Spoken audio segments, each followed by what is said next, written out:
Alexia. Nous venons à ta rencontre pour mieux connaître les acteurs de l'agriculture biologique. Tu es coordinatrice nationale de la licence professionnelle ABCD, Agriculture biologique, conseil et développement. Et je pense qu'à ce titre, tu connais pas mal les acteurs de la bio. Oui, en effet. Chaque année, les 100 licenciés vont s'insérer dans ce réseau professionnel dense. Ce sera des cadres moyens pour les professionnels du secteur bio, à la fois sur les métiers de l'accompagnement des producteurs, l'appui au développement des filières, la mise en marché des produits et la certification des opérateurs. Donc c'est important d'entretenir des relations avec ce réseau professionnel et les instances nationales du secteur. Il y a tant d'acteurs que ça ? Oui, on peut les classer même en deux catégories. La première catégorie, c'est les acteurs économiques des filières, ceux qui produisent, qui collectent, qui transforment, qui distribuent les produits biologiques, même ceux qui les importent, qui se répartissent la valeur ajoutée du marché alimentaire bio.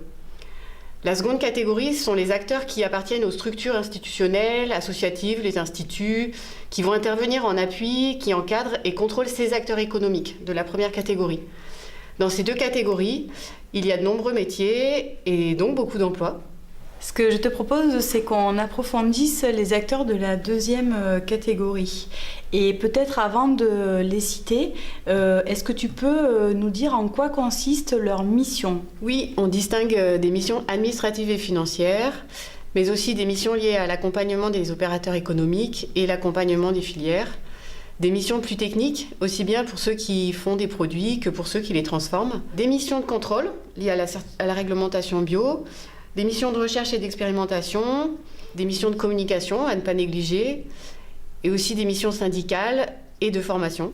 Dis-moi, ça en fait beaucoup des missions. Oui, et une difficulté supplémentaire arrive, c'est que plusieurs structures peuvent assurer une même mission. Maintenant, on va faire ensemble un organigramme des structures professionnelles investies dans le pilotage de l'agriculture bio, dans le cas de la France. On va donner priorité à ce qui se passe à l'échelle nationale, mais on évoquera quelques déclinaisons régionales.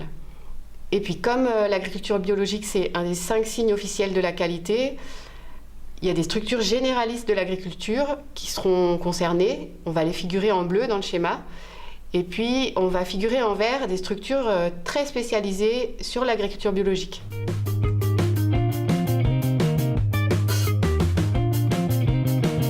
Alexia, l'agriculture biologique, c'est un mode de production, donc avec des agriculteurs. Quelles sont les structures en appui aux agriculteurs ? D'abord, la FNAB, Fédération nationale d'agriculture biologique. Elle a été créée en 1978, elle est basée à Paris. Elle compte 13 salariés qui sont pilotés par un conseil d'administration d'agriculteurs bio. Elle est à la tête d'un réseau national de 90 structures, nommées FRAB ou GRAB dans les régions et GAB, Civam Bio dans les départements, qui comptent environ 350 salariés. La FNAB représente les agriculteurs biologiques et spécifiquement ses 10 000 paysans adhérents. Elle est force de proposition pour inclure la bio dans les politiques publiques. Elle y porte des valeurs fortes de l'agriculture bio dans les échanges sur la réglementation européenne et aussi les cahiers des charges français. Elle informe ses adhérents sur les évolutions réglementaires et administratives, la vie des filières.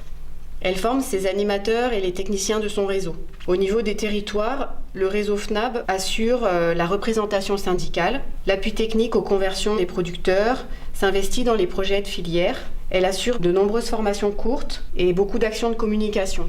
Et on trouve aussi le réseau des chambres d'agriculture ? Oui, c'est l'APCA, Assemblée permanente des chambres d'agriculture.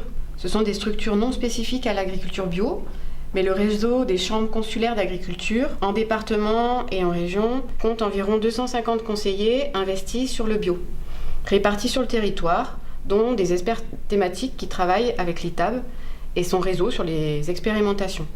Il y a environ 200 agriculteurs élus dans les chambres d'agriculture qui sont certifiés bio. Depuis les années 90, les conseillers des chambres d'agriculture s'impliquent dans la bio sur les projets de conversion des producteurs conventionnels. Ils organisent des formations techniques courtes, accompagnent les producteurs bio qui veulent faire évoluer leurs pratiques agricoles. Côté communication, le réseau Chambre rédige aussi des publications techniques sur la bio et organise le salon Tech & Bio tous les 2 ans dans la Drôme. C'est le salon des techniques bio et des alternatives.